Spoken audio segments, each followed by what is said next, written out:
Oke, kali ini kita akan bahas tentang 5 kontroversi desain atau perubahan desain dari tahun 2010 sampai sekarang ini ya. Ya pastikan selama periode tertentu itu kan ada perubahan tren, perubahan zaman, perubahan kebutuhan, terus banyak juga masalah yang terjadi sehingga terjadilah beberapa kontroversi desain pada rumah, pada bangunan, ya pokoknya pada bidang arsitektural lah. Kita kan kalau ngomongin soal tren perubahan desain bangunan itu kan ya berhubungan dengan arsitek dan berhubungan dengan desain interior. Jadi pada setiap video kita akan bahas 5 aja, dan kali ini kita sudah pilih 5 topik pembahasan yang akan kita jabarkan pada video yang kali ini. Oke, yang pertama itu soal open floor plan design, atau bisa kita bilang dengan denah yang terbuka. Nah, desain denah seperti ini tuh muncul ketika dirasa lahan itu sudah mulai mahal ya, sedangkan kebutuhan ruang itu kan tidak berubah gitu loh. Jadi memang dibutuhkan sebuah open plan pada sebuah denah gitu loh. Jadi menggabungkan antara ruang tamu, living room, dan dapur. Seringnya seperti itu. Kadang bisa juga digabungkan dengan taman antara dapur dan ruang terbuka hijau gitu. Karena kalau kita ngomongin tentang budaya desain rumah ya, terutama di Indonesia pada zaman dulu itu kan sering kalian temuin ya, kalau rumah kakek nenek kita itu kan yang berduit biasanya itu kan gede-gede, terus di setiap ruang tuh selalu ada sekat gitu loh. Jadi antara ruang tamu, terus nanti ada ruang keluarga, terus nanti masih ada penghubungnya antar ruang, terus nanti ruang dapur juga ada sendiri, ruang makan ada sendiri. Jadi semuanya tuh serba terpisah-pisah gitu loh, karena mereka masih ya gak tahu mindsetnya tuh pengen segala sesuatu tuh tertutup, private gitulah. Dan ini tuh sometimes memang masih bebekas di beberapa kalangan generasi X ya, yang mereka tuh sangat identik juga dengan generasi baby boomers atau generasi pasca perang penjajahan Jepang zaman dulu. Itu kan budayanya masih melekat banget karena ya mereka masih dekat sama orang tuanya, dan pada zaman itu tuh kan belum terlalu banyak referensi desain yang bisa ditemukan gitu loh. Aku pun sering ngalamin gitu loh, kayak papa aku sendiri itu lebih seneng desain-desain tuh yang semuanya tuh tertutup, semuanya tuh serba disekat. Jadi kayak kalau bisa orang lain tuh nggak bisa lihat aktivitas di dalam ruang gitu loh. Sedangkan kalau zaman sekarang kan memang butuh ruang itu tuh terkesan luas, ruang itu terkesan fleksibel gitu, bisa digunakan untuk berbagai macam kegiatan dengan lahan yang terbatas. Nah, sebenarnya ide ini itu datang karena ada permasalahan tadi itu. Lahan kan semakin mahal dan kita juga sulit untuk mencari lahan yang besar di lokasi yang kita butuhkan, sehingga muncul ide desain seperti ini. Jadi kalau misalkan rumah ditempatin satu keluarga itu kan chemistry-nya jauh lebih terbentuk kalau misalkan kita gunakan desain seperti ini. Jadi kalau misalkan ibu masak di dapur gitu, terus anak-anak pada di ruang tamu, terus ayah juga di living room gitu kan, masih pada satu zonasi ruang dan mereka masih connect satu sama lain, bisa saling melihat satu sama lain. Beda cerita kalau misalkan dapurnya tuh terpisah pada ruangan tertentu, terus nanti living roomnya juga di ruangan tertentu. Itu kan walaupun kita tidak berinteraksi satu sama lain, tapi kalau kita bisa lihat keluarga kita atau kita bisa mendengar mereka beraktivitas, itu kan jauh lebih menyenangkan, jauh lebih terkoneksi gitu loh. Sometimes rasanya seperti itu, daripada kita pisahkan ruang yang satu dengan yang lain. Itu kita nggak bisa lihat, walaupun kayak memang sesimpel setelah mereka melakukan kegiatan satu sama lain tuh bakal ketemu lagi. Tapi kan lebih enak kalau misalkan satu keluarga itu bisa saling terkoneksi ketika mereka tuh ada di rumah gitu loh. Karena kan ya pagi pasti mereka punya aktivitas masing-masing, ada yang kerja, ada yang sekolah, ada yang ngurusin apa gitulah. Sehingga kan dalam satu keluarga itu kan cuman bisa ketemu ketika sore sampai malam hari. Makanya desain seperti ini tuh plusnya atau yang keuntungannya tuh adalah kita bisa lebih meningkatkan quality time bersama keluarga. Nah, sedangkan kontranya itu tadi sebenarnya karena kebiasaannya aja. Terus kalau misalkan anak-anak berisik, sedangkan bapak butuh privasi untuk melakukan hal yang lain di ruang tamu, itu kan memang agak sedikit terganggu. Atau misalkan kalau ibu lagi masak terus baunya tuh kecium sampai ke dalam living room, itu kan memang kadang mengganggu juga itu loh, karena kurangnya kan di situ. Ya cuman setiap desain pasti memiliki pro dan kontra. Cuman menurutku open plan desain ini tuh lebih banyak mendatangkan keuntungan gitu loh. Walaupun gak semua orang tuh suka dengan hal seperti ini karena beberapa dari mereka butuh privacy. Oke, sekarang kontroversi yang kedua adalah soal rumah compact atau tiny homes. Nah, tren rumah kecil ini tuh mulai muncul ya semenjak tahun 2010-an juga sih. Kayak ya karena harga lahan semakin mahal, terus ketersediaannya juga semakin menipis, sehingga muncul ide-ide desain seperti ini. Dari yang dulu tuh kalau misalkan kita beli rumah compact, lebar bangunan atau lebar tanahnya tuh ada di 7 meter. Zaman dulu tuh 7 meter minimal ya. Sekarang tuh ada yang jual tuh lebarnya 5 meter. Padahal kalau secara modul desain menurutku 6 meter tuh udah paling mentok gitu loh, udah paling, ya itu tuh secara modul memang paling rigid, terus paling efektif tuh 6 meter. Jadi kayak ruangannya tuh bisa disekat. Buat modul struktur tuh sekitar 3 meteran gitu ya. Nah, ini ada muncul lagi 5 meter, berarti kan modul strukturnya jadi 2,5 meteran kali 3 gitu ya. Karena kan misalkan ada yang jual tuh 5 kali 12, 5 kali 15. Dengan dulu tuh kan di tahun 2017-an gitu ya, itu kan pada jual tuh 6 kali 12, 6 kali 15 gitu. Dan sekarang semakin kecil. Nah, ini tuh memang banyak pro kontranya ya. Karena di satu sisi tuh ya developer developer berusaha untuk memenuhi kebutuhan akan hunian tapi tetap masuk budget dengan kenaikan gajinya orang-orang gitu loh. Kalau misalkan developer tuh memaksakan untuk menjual unit dengan spesifikasi atau ukuran yang lama, otomatis harganya itu kan akan semakin tidak terjangkau. Katakanlah tahun 2017 tuh rumah dengan tanah 6x12 tuh harganya 280 juta. Ya, sedangkan kalau sekarang di tahun 2024 kalau pengen jual 6x12 itu kan bisa naik di harga misalkan 350 juta ya pada kondisi kota tertentu. Nah itu kan memang harus wajarnya naik. Cuman lah gaji-gajinya orang-orang itu kan naiknya nggak seberapa gitu loh, nggak bisa ngikutin dengan persentase kenaikan per tahunnya dari harga propertinya, sehingga mereka mencari cara ya biar bisa tetap jualan dan ada yang beli, bisa memberikan harga yang sama dengan beberapa tahun yang lalu. Mereka mengubah dari segi luasan bangunan. Memang terkesannya tuh kayak cuman 1 meter gitu loh. Cuman menurutku bakal kerasa banget sih, kayak ruang tamu berkurang setengah meter, terus kamar tidur juga berkurang setengah meter. Itu bakalan bisa bikin rumahnya akan terasa agak lebih sempit daripada yang 6x12 dibanding yang 5x12 itu tadi. Walaupun tentunya ini akan menimbulkan masalah dalam hal zonasi ruang ya. Jadi kayak misalkan ruang tamu terus dapur itu tuh seakan-akan nggak ada zonasinya karena rumah yang dijual zaman sekarang tuh makin kecil. Cuman memang itu yang harus ditanggung. Kalau misalkan kita pengen beli rumah yang lebih besar, pastinya kita membutuhkan atau harus mengkocek uang yang lebih banyak gitu loh daripada yang mampu kita miliki. Tapi sebenarnya rumah-rumah yang ukurannya besar tuh tetap masih ada zaman sekarang. Ya memang harganya lebih mahal aja. Cuma kalau kita nurutin idealisme berdasarkan kebutuhan, yang selamanya menurutku orang-orang tuh tidak akan mampu untuk membeli rumah gitu loh. Kalau misalkan tidak ada solusi tentang rumah kompak, tidak ada solusi tentang rumah subsidi, ya ini Gen Z sama milenial ini mau punya rumah tuh juga kesulitan banget. Harapannya kan sebenarnya kalau misalkan mereka bisa beli rumah yang compact house dulu, yang tiny home dulu, mereka tuh bisa merencanakan suatu saat tuh akan pindah ke rumah yang lebih besar, rumah yang lebih layak gitu. Jadi kalau bisa ini sifatnya sementara aja, karena ya nggak mungkin kalian sampai umur 60 tinggalnya di situ-situ doang, kecuali kalau memang kalian tidak memiliki jiwa untuk berkembang. Oke, sekarang kontroversi yang ketiga adalah smart home technology. Nah, ini pasti banyak yang pro karena tentunya akan memudahkan kita atau memberikan fitur-fitur tambahan bagi kita di dalam rumah gitu. Baik dari segi keamanan rumah, pencahayaan, terus fitur soal entertainment, misalkan dalam kita nyetel musik, terus merubah mood atau suasana ruang di dalam rumah, terus perangkat-perangkat yang serba otomatis, entah dari pengunci pintu, entah dari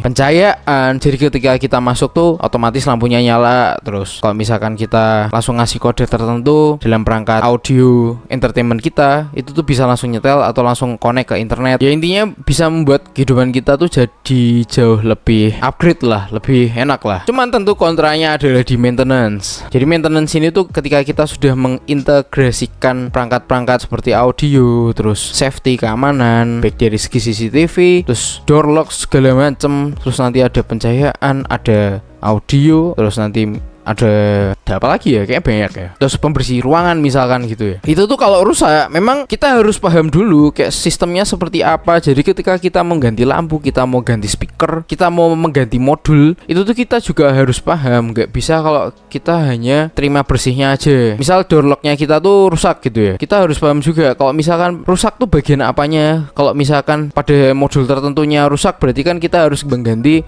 satu set door locknya itu ya. Tapi kalau misalkan rusaknya karena baterainya habis, ya kalian juga harus paham cara gantinya gimana, terus sistem elektrikalnya gimana, terus cara nyopotnya gimana. Dan sometimes kan memang yang agak meribetkan di situ, karena kan ada beberapa rumah itu yang dijual oleh developer itu sudah include dengan semua sistem yang ada gitu loh. Ya sometimes memang beberapa owner kan lupa untuk menanyakan hal tersebut. Cuman kalau misalkan kalian adalah tipe yang old school gitu ya, kalau misalkan beli rumah tuh yang esensinya aja, nggak perlu yang kayak misalkan kalian tepuk lampunya tuh bakal nyala sendiri, atau misalkan kalian pengen ganti lampunya jadi RGB, itu menurutku kayak hal-hal yang nggak penting-penting banget gitu loh di dalam rumah. Kecuali kalau misalkan CCTV, nah CCTV kalau misalkan kalian tinggal di area yang rawan, terus kalian nggak punya pagar, kalian punya beberapa barang yang rawan gitu untuk terjadi tindak kriminalitas, memang sometimes CCTV ini tuh menurutku yang paling dibutuhkan sih ya, dibandingkan lampu-lampu segala macam. Ya kalau misalkan lampu-lampu segala macam dibutuhkan tuh memang jadi desain interiornya tuh juga harus ikutan mendukung untuk mensupport sistem smart home ini juga gitu loh. Jadi nyambung. Kalau misalkan dari segi interiornya tuh biasa biasa aja terus kalian pengen terapin sistem high tech di dalam rumah kalian, ya mending kalian prioritasin seisi rumah kalian dulu. Nanti kok misalkan semuanya ini udah terpenuhi, baru kalian pikirkan ke smart technology itu tadi. Atau kalau misalkan dari awal memang kalian budgetin untuk sistem smart technology ini di dalam rumah, ya nggak ada masalah juga. Cuman kalian harus siap dengan segala konsekuensinya. Terus yang keempat adalah sustainability atau green building. Ya kalian sudah paham sih menurutku artinya green building sekarang kan banyak banget dikeluarin oleh penggiat desain.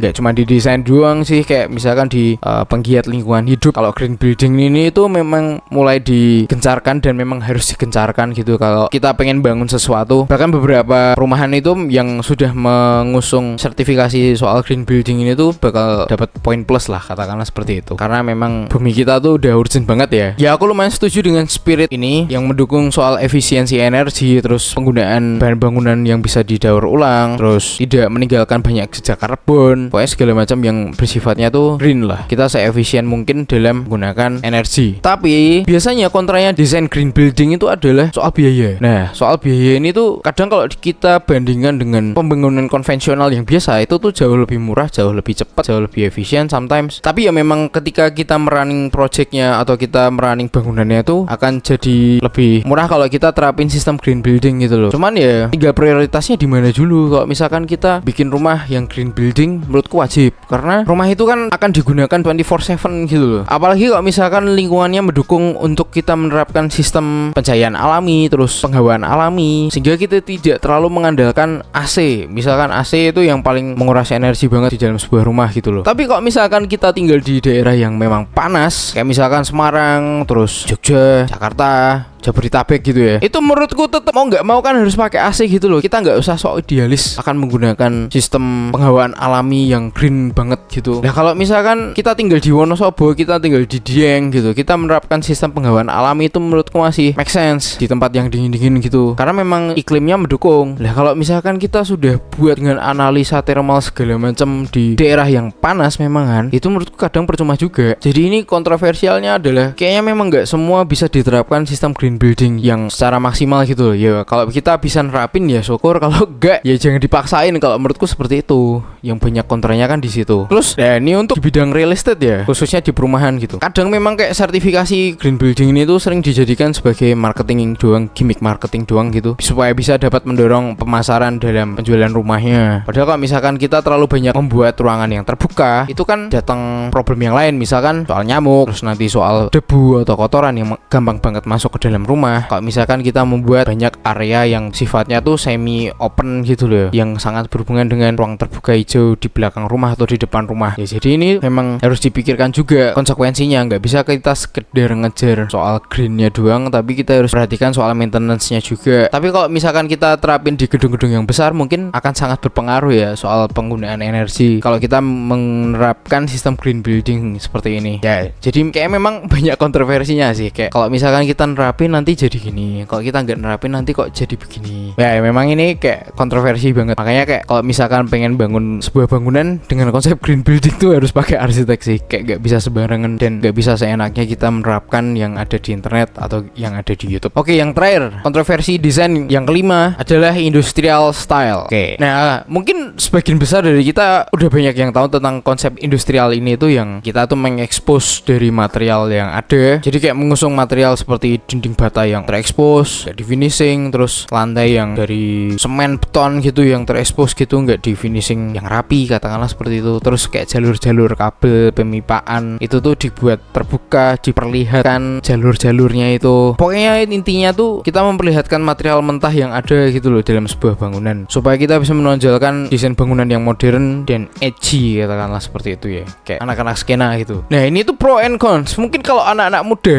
itu tuh banyak yang suka gitu loh, karena kita mungkin kan lahir dari kecil tuh terbiasa juga dengan desain-desain yang serba rapi, terus banyak ornamen-ornamen nggak penting sometimes gitu ya menurutku. Terus desain-desain yang ya gitu-gitu doang sih. Kalau kalian lihat rumah-rumah tahun 2000-an gitu yang kayak atap plana, atap limasan, terus nanti catnya tuh warna kuning. Kalau kita berada di kampung sometimes catnya tuh warna-warni, ada yang hijau, pink, biru, yang kayaknya tuh kalau generasi milenial sama generasi X tuh kalau misalkan kita renovasi rumah tuh harus harus kelihatan banget gitu loh. Kita harus menonjolkan kita punya desain. Lah mungkin untuk gaya industrial ini tuh buat beberapa anak muda, mereka merasa mereka capek dengan gaya-gaya desain yang mencolok, yang pengen kelihatan wah gitu loh. Sedangkan kalau di industrial ini tuh kan lebih terasa apa adanya. Yang penting kan fungsinya, yang penting kegunaannya, terus yang jelas tuh terasa lebih tidak distraktif. Bisa juga distraktif sih, tapi lebih terasa itu sih menurutku, kayak ya modern banget. Karena orang-orang zaman dulu mana mau bikin desain yang seperti ini gitu loh. Ini terkesan rumah yang nggak jadi malahan, atau terkesan bangunan yang nggak jadi. Tapi sekarang kayak di kafe-kafe banyak yang menerapkan desain seperti ini, walaupun mereka tuh fusion kan dengan desain-desain yang modern. Mereka masih nge-finishing dinding dengan rapi, tapi lantainya atau atapnya tuh di-finishing dengan material yang semen gitu ya, yang terkesan dingin gitu. Nah, sedangkan yang generasi yang tua-tua nih, yang generasi X, baby boomers, mungkin mereka kurang sreg dengan desain seperti ini kalau mau diterapkan di rumah atau di huniannya mereka. Ya, pengennya rumah itu terkesan clean, terkesan rapi, terus mudah dibersihkan gitu. Sebenarnya kan kalau desain industrial ini mau dimodifikasi itu kan masih bisa. Kita coba minimalisir hal-hal yang sepertinya itu. Kalau kita buat desain seperti itu akan memunculkan banyak maintenance atau memunculkan banyak hal-hal yang dapat merugikan kita nanti gitu loh. Nggak bisa kalau misalkan kita hanya mentah-mentah aja meniru konsep industrial ini terus kita terapkan di dalam rumah. Memang harus ada yang dimodifikasi sedikit. Kira-kira seperti itu. Nah, oke, kita sudah bahas 5 kontroversi desain dari tahun 2010 sampai sekarang ini ya. Memang kalau kita lihat banyak sekali perubahan-perubahan zaman, banyak sekali perubahan-perubahan kebutuhan yang didasari itu tidak hanya dari segi estetika doang, tapi dari segi kebutuhan, terus dari segi aspek fungsi, kenyamanan, terus nilai-nilai masyarakat, nilai-nilai sosial gitu ya. Misalkan dari segi harga tanah doang gitu, itu kan udah pengaruh ke desain juga. Jadi kalau kita ngomongin soal desain arsitektural tuh nggak cuman soal pengen nggak pengen gitu loh, tapi sometimes memang soal problem. Kita ngomongin soal kebutuhan, kita ngomongin soal perkembangan zaman dan teknologi. Jadi ini tuh bisa menjadi referensi teman-teman semua, atau bisa menjadi pertimbangan teman-teman semua dalam menerapkan desain. Semoga ini dapat membantu kalian semua ya. Oke, jangan lupa like, subscribe ke channel kita, dan main-main ke website kita juga ada di bio. Thank you for watching. See you on the next video. Bye bye.